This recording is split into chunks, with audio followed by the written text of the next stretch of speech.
नमस्कार दोस्तों, आज की इस वीडियो में आपको बताऊंगा 11th एडमिशन सत्र 2025 से 27 के लिए स्पोर्ट एडमिशन कब से शुरू होगा और स्पोर्ट एडमिशन क्या होता है, क्या प्रक्रिया है, क्या क्या डॉक्यूमेंट लगता है, ऑनलाइन अप्लाई कैसे करना है, ठीक ना, कौन कौन विद्यार्थी ऑनलाइन अप्लाई कर सकता है। इस वीडियो में आपको संपूर्ण जानकारी मिलेगा, तो इस वीडियो को आपको ध्यान से देखना है लास्ट तक, ठीक है ना। पूरा A to Z जानकारी मिलेगा स्पोर्ट एडमिशन को लेकर। देखिए स्पोर्ट एडमिशन का डेट कब आएगा, ठीक ना, आगे मैं आपको बताऊंगा, ठीक ना। पहले समझिए स्पोर्ट एडमिशन होता क्या है। देखिए स्पोर्ट एडमिशन का मतलब हुआ डायरेक्ट एडमिशन। स्पोर्ट एडमिशन कब शुरू होता है, जैसे कि first merit list, second merit list, उसके बाद थर्ड मेरिट लिस्ट, तीनों मेरिट लिस्ट आ जाता है, उसके बाद स्पोर्ट एडमिशन के लिए ऑनलाइन अप्लाई शुरू होता है। ठीक, इतना तो समझिए कि तीनों मेरिट लिस्ट आ जाएगा। उसके बाद अब जिसका फर्स्ट मेरिट लिस्ट में नाम आया या नहीं आया, या सेकेंड मेरिट लिस्ट या थर्ड मेरिट लिस्ट में, तीनों में से किसी भी मेरिट लिस्ट में नाम नहीं आया, वह भी विद्यार्थी स्पोर्ट एडमिशन के लिए अप्लाई कर सकता है। लेकिन जो पहले आवेदन कर चुके थे, ठीक ना, किसी भी मेरिट लिस्ट में नाम नहीं आया, तो स्पोर्ट एडमिशन अप्लाई के लिए उसको फिर से पैसा नहीं देना होगा, ठीक ना। अब जो विद्यार्थी आवेदन किया ही नहीं था, ठीक ना, किसी कारणवश आवेदन नहीं किया था, उनको तो 350 रुपया लगेगा स्पोर्ट नामांकन कराने के तहत। और वैसे विद्यार्थी जो कि आवेदन तो किया, first second third merit list में नाम आ गया, फिर भी वह एडमिशन नहीं करवा पाया, जिसे स्कूल अलाउड किया गया था, जो भी स्कूल में उसका सिलेक्शन हुआ था, किसी कारणवश वह जो है नामांकन नहीं करवा पाया, तो वह भी स्पोर्ट नामांकन करा सकता है, ठीक ना। लेकिन उसको जो है शुल्क देना होगा, क्योंकि आपको तो स्कूल अलाउड किया गया था, आप एडमिशन नहीं कराएं तो आपका गलती है। तो आपको स्पोर्ट नामांकन कराने के लिए फिर से आपको आवेदन करना होगा, फिर से 350 रुपया कटाना होगा, ठीक ना, देना होगा।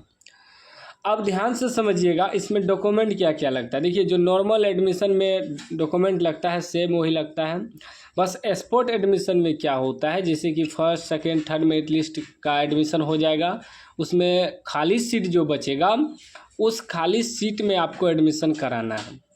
अब साइंस में होगा कि आर्ट्स में होगा, कॉमर्स में, यह आपको नहीं तभी देखना पड़ता है, क्योंकि सीट खाली होगा तो आपको कराना है, नहीं होगा तो नहीं कराना है।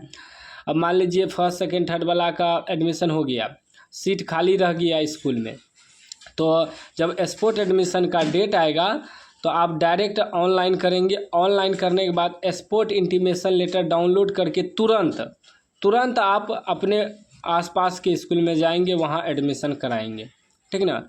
उसका तुरंत इंटीमेशन लेटर आता है, जैसे ही ऑनलाइन आवेदन करेंगे, उसके बाद जहाँ भी आपको खाली सीट मिल जाए, जिस भी संकाय में आपको एडमिशन कराना है, उस संकाय में जाके आप एडमिशन करा सकते हो, उस स्ट्रीम में जाके नामांकन करा सकते हैं। स्पोर्ट एडमिशन यही होता है, ठीक ना।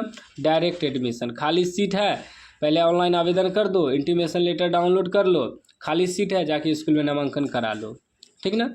यही प्रक्रिया होता है स्पोर्ट नामांकन में। अब मान लीजिए कुछ ऐसे विद्यार्थी जो कंपार्टमेंटल वगैरह का एग्ज़ाम दिया होगा या अन्य बोर्ड से एग्ज़ाम दिया होगा, बाद में रिजल्ट आया, वह भी आवेदन कर सकता है स्पोर्ट नामांकन के लिए बिहार बोर्ड में, ठीक है ना। बिहार बोर्ड से यदि एडमिशन कराना चाहता है तो, ठीक।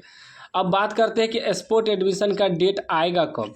यह अगस्त महीना में आपका स्पोर्ट नामांकन डेट आएगा, अगस्त में शुरू होगा, ठीक ना, याद रखिएगा। अगस्त से पहले भी हो सकता है, लेकिन अनुमानित जो तिथि होता है, ठीक ना, वह अगस्त रखा गया है। अगस्त में आपका जो है स्पोर्ट एडमिशन शुरू हो जाएगा। तो आप लोग इस चैनल को सब्सक्राइब करके रखिएगा और घंटी को दबा के ऑल करके रखिएगा। जैसे ही कोई नोटिफिकेशन आता है स्पोर्ट नामांकन को लेकर, तो आपको हम अपडेट मिलता रहेगा। चैनल को सब्सक्राइब कर लीजिएगा और घंटी को दबा के ऑल कर लीजिएगा, ताकि आपको नोटिफिकेशन मिले, ठीक ना, वीडियो का नोटिफिकेशन मिले। तो इसलिए सब्सक्राइब जरूर कर लीजिएगा, क्योंकि समय पे आपको नोटिफिकेशन मिलेगा, तभी तो आप समय पे स्पोर्ट नामांकन कराएंगे, स्कूल में नामांकन कराएंगे। तो आपको हमेशा अपडेट मिलता रहेगा इस चैनल पे, और हमेशा सही और सटीक जानकारी मिलता है।